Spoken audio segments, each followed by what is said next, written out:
Kamusta sa lahat mga kaibigan? Si Valar ito. Ngayon ay ipapakita ko kung paano ayusin ang camera na hindi gumagana sa Android phone. Narito ang telepono ko at pumunta ka sa camera at hindi ito gumagana. Para dito, subukan mong isara lang ito mula sa mga tab at buksan ulit. Kung hindi gumana, siguraduhin na ang camera ay hindi nakaklog. Ibig sabihin, subukan mong punasan ito at walang nakaharang. Kung hindi pa rin gumana, pumunta sa settings. I-type sa search ang camera. Ganyan lang. Tapos, pumunta sa camera app.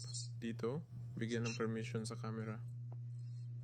Maaari ka rin pumunta sa settings mismo ng camera app, i-click ang storage at cache, at i-clear ang cache. Pagkatapos nito, subukan mong buksan ulit ang app.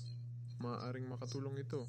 Kung hindi pa rin gumana, subukan mong i-restart ang telepono, pindutin ang button, i-click ang restart, at maaaring gumana na pagkatapos.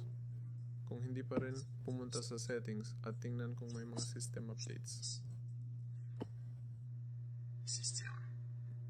Ganyan. At kung wala namang updates, kailangan mong tingnan, baka nasira na ang camera ng mechanical.